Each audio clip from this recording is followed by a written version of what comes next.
The debate about what the meaning of Genesis really is has been getting red hot. From the apparent conflict between evolution and theologians to the nature of sin and Adam and Eve, the topic doesn't seem to have an end to the friction.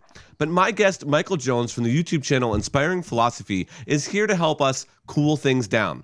He will also be answering questions asked from the members of our Facebook group. If you'd like to join that group, the link is in the description. Hello, doubters. Mike has tackled some of the most challenging objections to the Christian faith.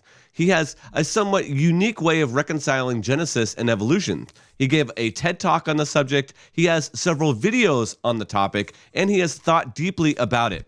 He has debated skeptics like Matt Dillahunty and Alex O'Connor and many others. Michael Jones, welcome to the show. Yeah, thanks for having me. I appreciate it. Well, man, I'm really excited about this conversation, and I'm excited to kind of just get into the meat of the conversation. But first, I need to know, what are you drinking tonight, bro?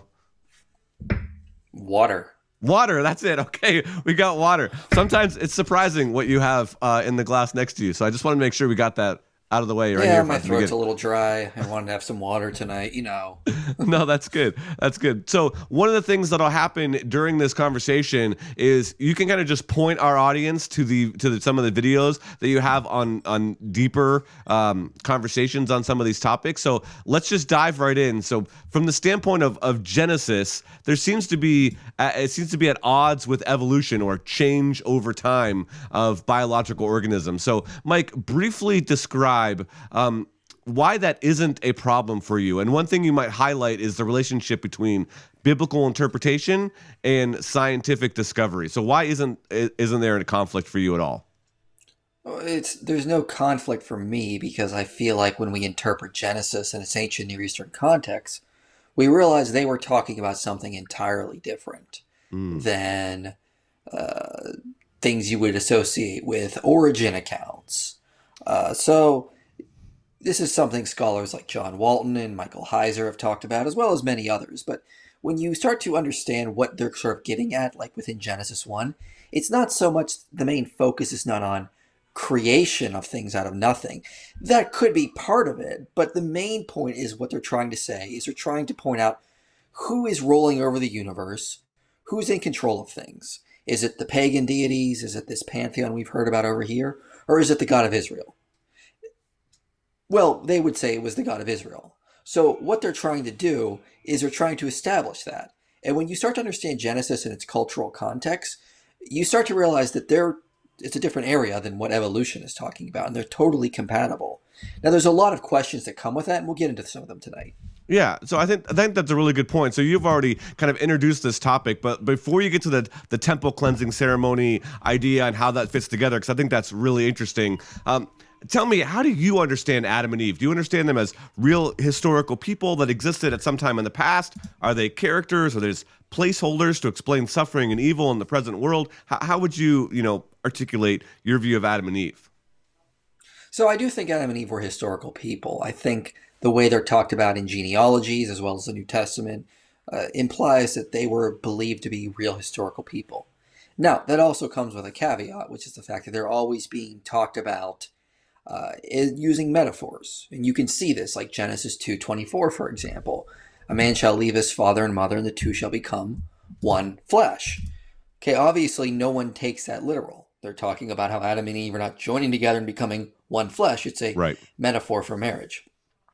So one of the things I talk about in my Genesis series is that Adam and Eve are really being talked about in a lot of metaphorical ways throughout the chapter.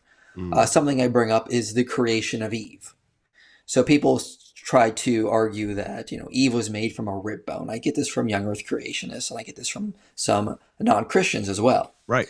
But there's a lot of detail in there, for example, that we're kind of missing. For example, the word in Genesis 2 doesn't literally mean rib. The way it's used throughout the rest of the Bible, is it means the side of something, like the side of a hill, the side of the Ark of the Covenant, the side of a temple.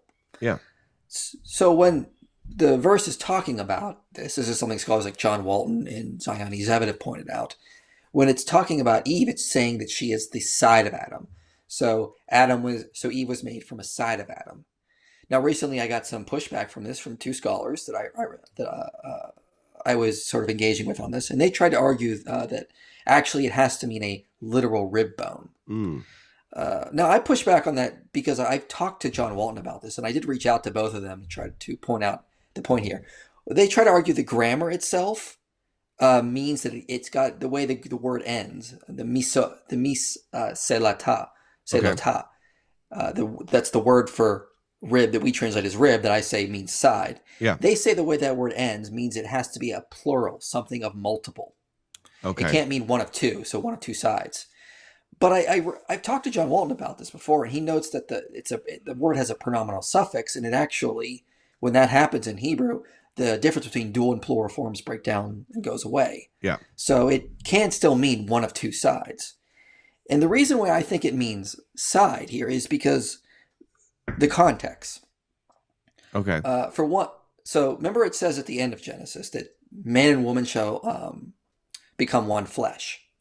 That's the climax of the chapter. The climax is not the creation of Adam. It's not the creation of Eve. It's the climax is this is about marriage. It's two halves becoming one. So that is sort of set up earlier when Eve is said to be the side of Adam. And so there's a lot of stuff I could say on that, but I think it's pretty clear from the way the word is used throughout the Bible and the context of Genesis 2, and even the grammar doesn't mean it has to be a rib. I think it actually means the side of someone. So think about that now. Eve is said to be the side of Adam. So that's kind of weird if Adam was sort of cut in half and Eve was made from the other half of him. Or even if you want to say that they took this big fleshy side of his chest out and that's what made from Eve. And then that was sewed up there and you know, what was Adam walk around with his one half or with a big chunk missing? Well, no, I think what's kind of going on in this chapter, and we can talk more about the dust aspect later, but a lot of what's going on here is they're talking about them in sort of archetypal patterns or metaphorical language. Yeah. Woman is the other half of man. This specifically with the aspect of Eve here, and that's shown to be the case in the climax of the chapter. So I do think they were real historical people, to bring this all back around, but I also think they're being talked about in Genesis 2 in a lot of metaphorical ways. They're one flesh. They're dust. They're the side of the other person. There's a lot of that going on there. So it's not an either or kind of thing. You don't have to take the entire chapter as metaphorical or as a myth or as entirely literal. You don't have to do, no one does that, especially with Genesis 2:24. We accept that's a metaphor. So why can't we say that, hey, you know, a lot of this stuff is talking about real historical people, but in metaphorical ways. Yeah, so again, there's principled language going on there, kind of giving us these archetypes. I like that language that you use there. So rolling that into kind of our next question here, the way that you look at Genesis and kind of the days of Genesis and how things are flowing out in Genesis, you say that it relates to or kind of overlaps with this idea of a temple cleansing ceremony. So first, maybe you could explain what a temple ceremony is and then kind of explain some of those parallels. And again, I'll reiterate to the audience, Mike has some really great videos on this, and so we're going to kind of just touch on some stuff, and if you're like, wow, that's really interesting, head on over his channel, check out his whole series he did on Genesis, but just kind of give us a flavor of what's going on there from your perspective. So it's the temple inauguration interpretation of Genesis 1. And the idea behind it is that a lot of what's sort of happening in Genesis 1 seems to be God sort of inaugurating the cosmos to be his temple. One of the key features is the fact that things happen in 7 days, and that's a very interesting motif because throughout the Bible, 7 days or 7 periods are very important for temple inaugurations or similar type themes. So the construction of the tabernacle was completed in 7 stages in Exodus 40. The ordination of a priest was 7 days in Leviticus 8. Solomon's temple was constructed in 7 years, dedicated to God on a 7-day festival on the 7th month, and his dedication speech was given in 7 petitions. Even outside of the Bible, in something called the Gudea cylinder, there's a 7-day temple dedication thing in there. In Ugaritic text, it speaks of Baal completing his cosmic temple in 7 days. So what's sort of happening here? Well, things, when they're divided into 7 days, it often is referring to some sort of religious ceremony or some sort of temple inauguration. And we sort of see that God is sort of setting up the temple, or setting up the cosmos to be his temple. And notice at the end it says God rests. Now, if you listen to Bill Maher, he thinks it's because God was tired. That's what a lot of laymen think. But really, it fits in with the temple inauguration, when the deity comes to rest at his place of residence. He comes to rest in his new temple. This is sort of happening as also in Genesis 1. God comes to rest in the cosmos, meaning he is now inaugurated as his temple. He set it up to be that case, and now he's residing in it. That's essentially what that is referring to, especially in the ancient cultural context. So it doesn't mean God was exhausted. It means the cosmos is now his temple. And we sort of see that throughout the chapter. Like in day 4, it says he created the luminaries to be signs for seasons, created 2 lights in the heavens to be signs and for seasons and days for years. It's not the idea that these things are being created out of nothing for the first time. You don't have to get that meaning from there. The main focus of this is the fact that they are to be for signs and seasons. So Walton argues that what's sort of happening here is he's inaugurating these sort of things, or he's signing functions of these things. He's like, now these luminaries will be for signs and seasons within my temple. It's sort of ordering everything, giving everything a sort of function, how it's going to work within the temple that now God inaugurates. So when you realize that, and you take that interpretation, there's no conflict with any sort of scientific origins regarding humanity, the age of the earth, or anything. Because you realize Genesis 1 is talking about something entirely different. It's not talking about when these things were literally created out of nothing or how they got there materially. It's talking about how God is inaugurating the cosmos to be his temple. And if that's the case, it goes back to what I said at the beginning. They're talking about the biblical case and evolutionary origins are 2 different subjects. They can be completely compatible because they're talking about different things. Okay, I think that makes sense. So like one pushback or one clarification that you might give is, do you think that it's like out of bounds for Christian to use the Kalam cosmological argument that talks about, the beginning of the universe? That's the second premise in the Kalam cosmological argument. Everything that has a beginning, everything that has a cause, everything that's caused to exist has a beginning. The universe began to exist, therefore the universe has a cause. Do you think that's out of bounds for the Christian to be able to use because it doesn't fit with this idea of Genesis? Or do you think that that's fine because it's more of a philosophical, not a biblical argument? No, and you go to places like John 1:3 or Colossians 1:16. These are written in like a post-Aristotelian world. So they're definitely referring to God making all things, made all material things. So, but if you go back to Genesis, I just don't think that's what the chapter is about. The Bible says God made everything. But Genesis is focusing more on the fact that God is reigning over the cosmos. It's really he's the only one who's in control. It's not these other pagan deities. It's not any of these other alleged creator deities. It's really Yahweh who reigns over the cosmos. And that's what the authors of Genesis are really trying to get at. Now, you could say on top of that, this chapter is about God creating everything materially from nothing. I think there's some problems with that we can talk about. Like the age-old question is, how could there be day and night, or day or morning and evening on days 1 through 3 if the luminaries are not created until day 4? Well, you don't have evening and morning if there is no sun. End of story. Right. So these are not. This is not about the material creation of these things. This is about when they were assigned certain aspects to be part of God's cosmic temple in that sense. Now, young earth creationists always come back and go, well, there was another luminary source that God had there, and then he replaced it with the sun. Or God gathered light together and put it to be the sun. And that just is very ad hoc. There's no mention of another luminary existing before this. The luminaries are only brought up on day 4. And the point being is that this is about God inaugurating these things to be part of his temple. It's not about their material creation. Because again, evening and morning are on day 1, 2, and 3, implying there's already a sun and a moon there. Well, and I think that's really interesting. So one of the things that comes up a lot for people that are deconstructing is this, again, supposed conflict between Genesis and evolution, and the kind of typical biological view of how humans came about, how all the organisms on Earth came about. So that's one of the reasons that I really wanted to have a conversation with you about this and kind of point people in your direction of your resources and kind of your framework for how you understand this. 'Cause I think it's really interesting and it really fits. And I've enjoyed having conversations with you about it. So I want to jump to, and we'll unpack some of this as we go along, but I want to jump to some questions that came in from our Facebook group around some of this. So Matthew, who is a skeptic, he's not a Christian, he's kind of on the other side of his deconstruction journey, but he asked a really great question, and this will kind of maybe unpack a little bit about these high-profile Christians. He says, several high-profile Christians have written books proposing a way to harmonize a literal Adam and Eve with evolution. So he wants to know, what does Mike think is a worthwhile exercise, and why is it important for Christians to accept a literal Adam and Eve? So the high-profile Christians that I believe that he's talking about is William Lane Craig. So I'm not sure if you had a chance to read William Lane Craig's work on this that just came out in September.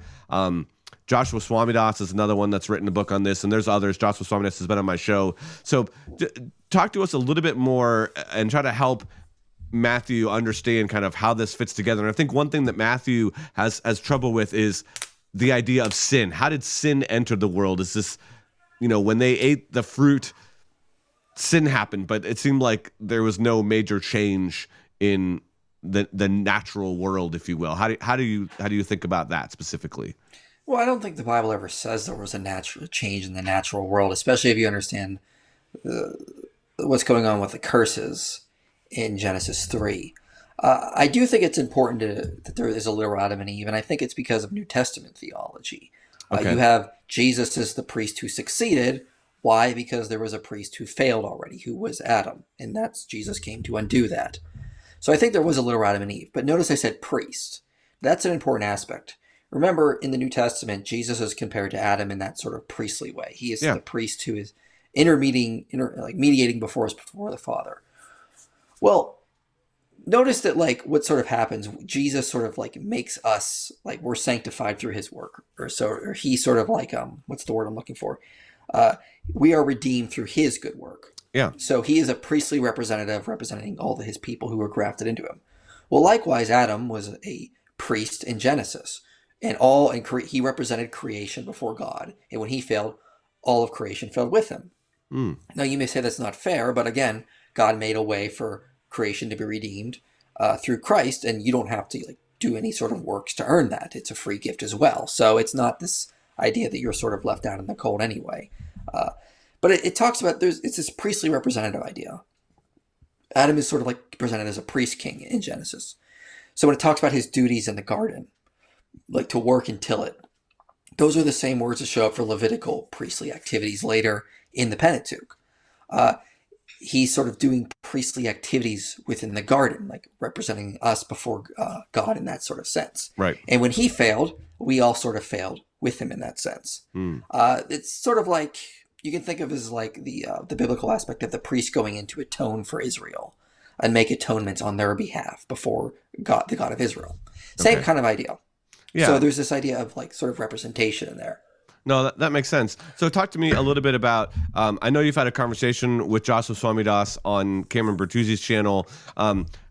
Give me kind of your understanding and whether or not you agree or disagree with Joshua's kind of thesis. And if people want to know more about Joshua's thesis, you can check out the episode I did with him. I'll leave the link for that in the description. But talk to me a little bit about your view of his perspective. Yeah, I think he adds a really good element to it. I disagree with him slightly on one aspect, but I think his work has sort of put the last linchpin in this whole idea, because the Bible talks about how everyone by the time of Christ was descended from Adam. Yeah. People go, well, how is that possible? He has kind of shown that the most recent common ancestor of everyone today is only, I think, 2,000 years old. So in a sense, we could say we're even all descended from Abraham at this point, because everyone who was alive 4,000 or 5,000 years ago is technically an ancestor of everybody today, just based on marriages and children and spreading around genes and whatnot. That doesn't mean we have to be genetically related to all of the people back then. We're genealogically related to them. Right. So that's an important aspect. So he sort of has put that linchpin in there. The thing I disagree with him on is I don't think we all have to be this, I don't think Adam has to be, we don't have to be descended from Adam to be the Imago Dei, to have the image of God. Yeah. And the reason is because of Genesis 1. Genesis 1 talks about man, generally speaking. It doesn't really refer to Adam yet. Adam doesn't really come onto the scene as that guy who we give the name Adam until you get to Genesis 2. Prior to that, Genesis 1, it's just talking about humans generally. And it says, wherever humans are, like just all of humans, they are my image of God. That's kind of the impression you get. Yeah. Now, there's an important aspect here as well. The Imago Dei is given before even Adam is mentioned. Like again, the specific man, Right. who is, we call Adam. So the Imago Dei is already given. Now, Walton has pointed this out, as well as Michael Heiser, is that in Genesis 2:4, there's a specific line that says, these are the generations. Now, that often introduces what comes next. It's almost like a chapter marker throughout Genesis. Like, these are the generations of Terah. Then you see the things that come after Terah. These are the generations of Ishmael. And you see the things that come after Ishmael. Well, that happens in Genesis 2. And the point being, that specific marker does not indicate what's happening in the rest of Genesis 2. It's going to be a recap of things that already happened on Genesis 1. It's saying, and then this next thing happened. So everything that's happening after this in Genesis 2:4 is sort of like a sequel. It's like the next step after Genesis 1. So Genesis 1, God has inaugurated the cosmos to be his temple. All humans, wherever they are, given the Imago Dei. Then he hones in on a specific area, this land of Eden. And he says, I'm going to build a specific place where man can meet with me. And I will get a priest, Adam, to work this area and represent humanity before me. Okay, so that means that Adam sort of comes on the scene after humans have been given the Imago Dei. Okay. So you don't have to so with that understanding, Adam does not need to literally be the first human. And you don't need to be descended from him to be the Imago Dei, even though we all are at this point. All humans were given the Imago Dei before this, wherever they were. And Adam sort of comes on the scene in the next step as a specific human to work in the garden and have a specific purpose there. So, again, no complication with evolution right then and there. Yeah, Adam does not need to be the literal first human. In fact, there's no place in the Bible where it explicitly says he is the first man. The only place is in 1 Corinthians 15, which also says Jesus is the second man. And obviously, Jesus is not the literal second human. Right. No, I think that's a good explanation. So, I guess the way that I would word it, and again, correct me if I'm wrong in this wording, is that there was in the Imago Dei, there was humans, persons with the Imago Dei, and God set aside or kind of pulled out a specific human or created a specific human for the Garden of Eden to have a specific purpose. Am I roughly getting it right? Yeah, my specific view is that God would have elected Adam for a specific purpose. Okay. In Eden, after humans have already existed and were given the Imago Dei. Yeah, and to be clear, that's a slightly different perspective than someone like William Lane Craig would take. Again, I have not read his book on it, but I've watched several interviews that he's done, listened to several shows that he's done where he's outlined kind of the large tenets of his view. So his view would be that Adam was that there wasn't humans in addition to the persons of Adam and Eve. They were literally the first, and then all humans after that all people after that came from Adam and Eve, both genetically and genealogically. Yeah, I think he's taking something you don't necessarily have to. You can the way Genesis 1 and 2 is set up with that specific line in Genesis 2:4 gives you that wiggle room. Okay. You don't have to take Adam as literally the first human. He could come after humans have already been on the scene, we're already considered the Imago Dei, and then he just becomes the first priest. He's the first mediator of the first covenant. So you could take that kind of understanding. And so, Adam has a special role. He is the first priest, and Jesus is the last priest. Okay. He is the priest who failed. Jesus is the priest who succeeded. And that's the only thing you need for New Testament theology. You don't need him to be the literal first human ever. And I have failed to see young earth creationists give me a coherent argument for that. Okay. Yeah, no, that's good. And that kind of leads us right to our next question.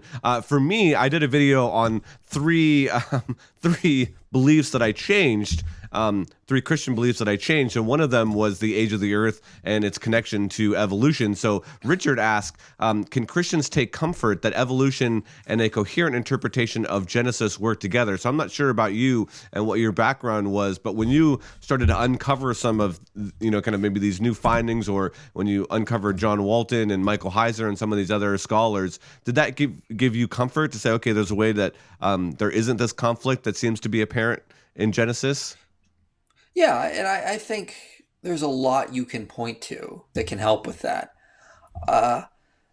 It does give you a lot of comfort knowing that you don't have to be tied down to one interpretation of Genesis. There are many possible interpretations of Genesis, and there will probably be for a long time a lot of interpretations of Genesis.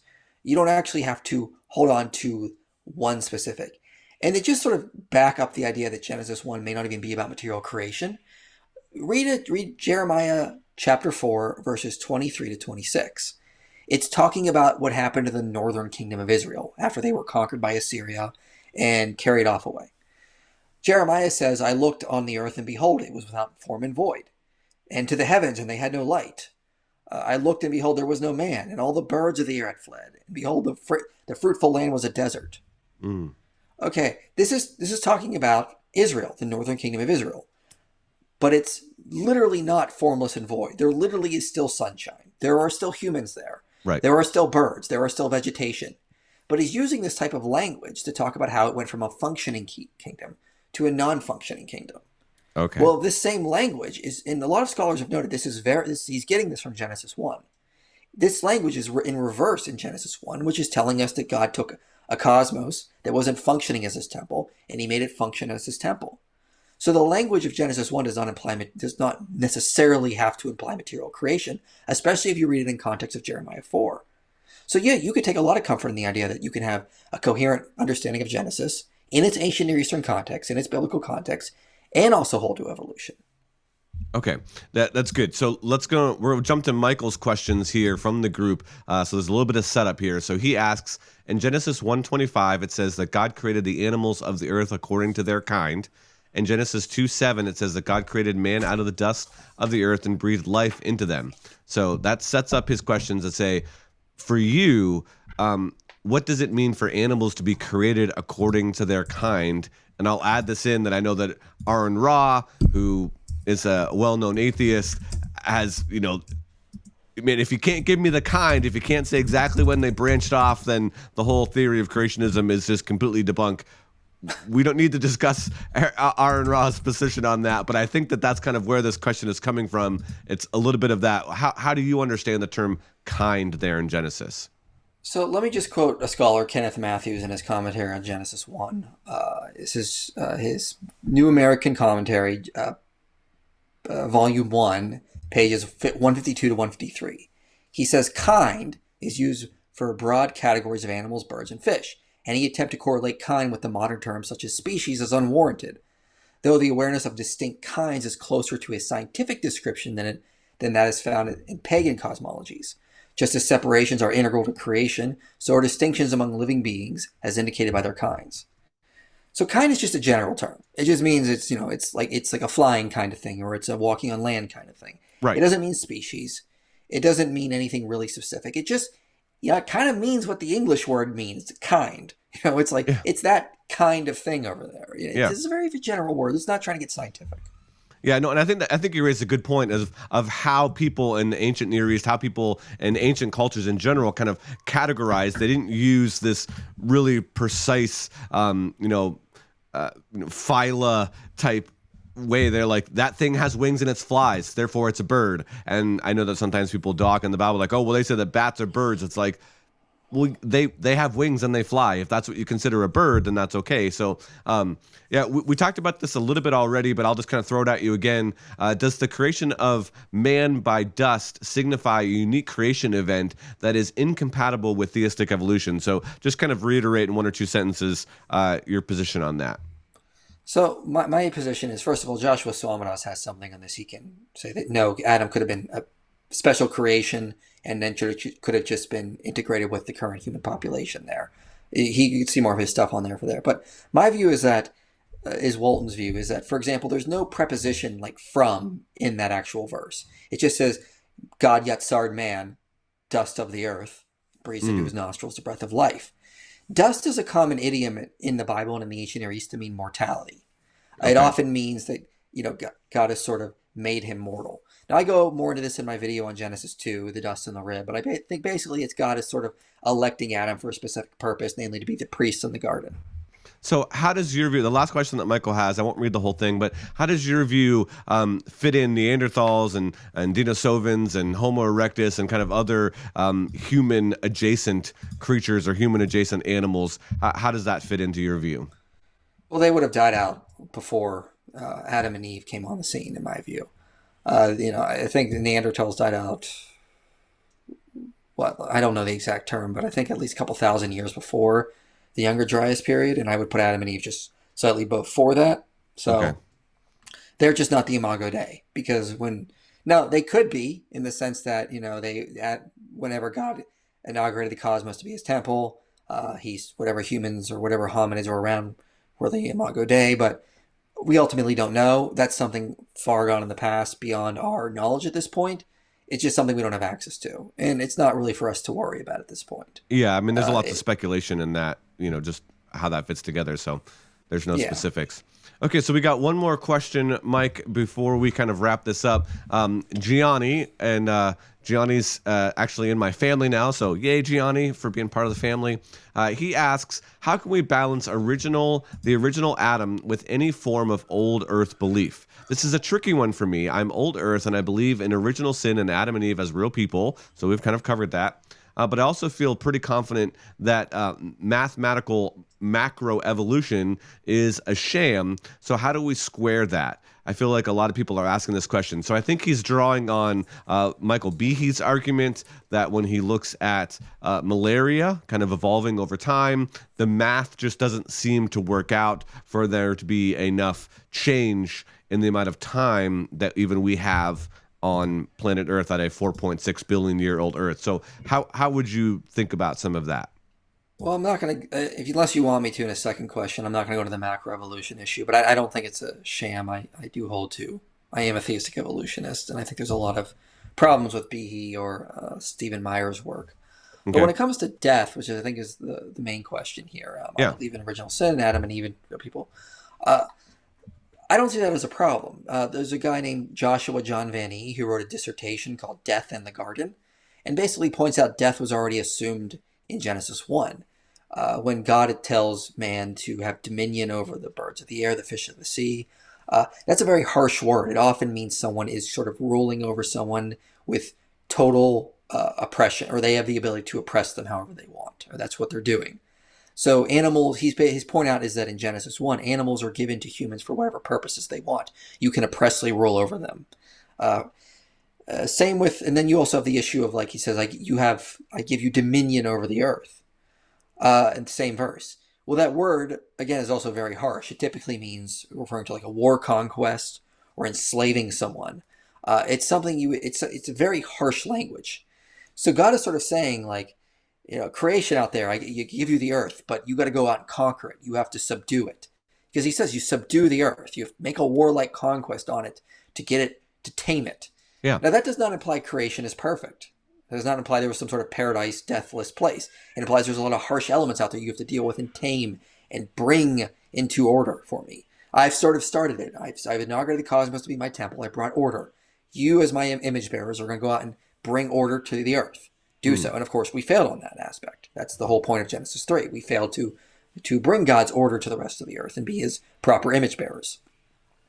So death is already sort of implied in the chapter there.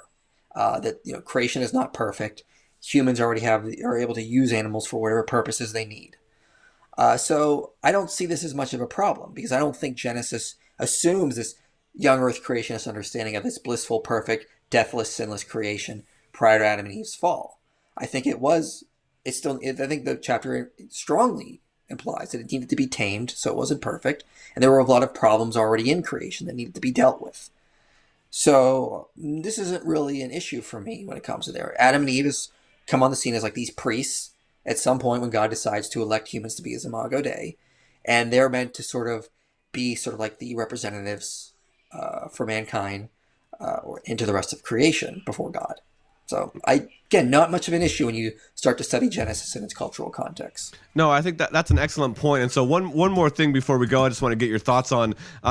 For me, one of the things reading and understanding how the ancient people read and understood Scripture was really important, because they're not necessarily asking the same questions that we're asking today. So scripture isn't really addressing some of those things. And I think it's been kind of this onslaught of kind of a fundamentalist viewpoint, an American fundamentalist viewpoint that has really created this wedge where there really didn't need to be a wedge. I mean, people think that, Darwin has this whole great divide in the church and in humanity, and it's just been nice and rainbows ever since or before that. And it's all because of Darwin. And I don't necessarily think that that's true. So maybe you could comment on that, just how the understanding of an ancient person reading the scriptures, they weren't looking at the genes of how of how organisms came about. So those questions aren't necessarily answered in scripture, and there's room for us to have other views when it comes to origins from a biological standpoint. How would you respond to some of those thoughts? Yeah, they didn't really ask questions, where did space, time, and matter come from? They just sort of assumed them. Yeah. It's just sort of in the background. Those things just are there. Who cares? They weren't thinking in those types of terms. They were thinking more in terms of functions, processes, purposes, these types of things. So they were more interested when they're writing Genesis 1, and they're arguing who is in control, who is reigning over the cosmos and can do whatever he wants with it. Well, Yahweh is. It's not these other pagan deities. That's what they're focusing on. They're not focusing on where space, time, and matter came from. These aren't even in their view. Yeah. And Christians, even before Darwin, were interpreting Genesis allegorically. Going back to the early church, like Clement of Alexandria, would be considered a young earth creationist, but he did not interpret the days of Genesis 1 literally. He interpreted them as allegorically, because he thought God created everything instantaneously, and then the text just sort of is explaining what aspects of creation were most important to God. This is God literally not taking 7 days to create everything. It's God is he did it all instantly, but the authors are sort of writing it out in 7 days so that people can understand which is most important to God. Yeah. Because the early church was attacked because God took so long to create everything. If he was all omnipotent, why didn't he just do it instantly? And a lot of Christians said, well, he was omnipotent. He did create it instantly, but it was sort of just explained in this way of 7 days. So very early on in the early church, there were interpretations of Genesis that didn't take literal 24-hour day interpretations. So this is the idea that you have to sort of take that before Darwin is just absurd nonsense. Yeah. No, well, Mike, hey, I really appreciate you coming on the show and giving us your thoughts here. Man, I will just reiterate for any of the audience that's wondering, head on over to Mike's channel. The link for that's in the description. Check out his work that he's done on Genesis. He's got several videos there, several videos on evolution that he talks about. He's got some really great videos on Bible contradictions, which I know comes up a lot in the Dealing with Deconstruction community. And for people that are really just interested in reading the scripture and trying to wonder how it works, they're looking at it and saying, man, there seems to be some conflicts here. Mike has done some great work on those Bible contradictions as well. So head on over to his channel, subscribe, check out some of his stuff, and I will see you next time as we continue to deal with deconstruction.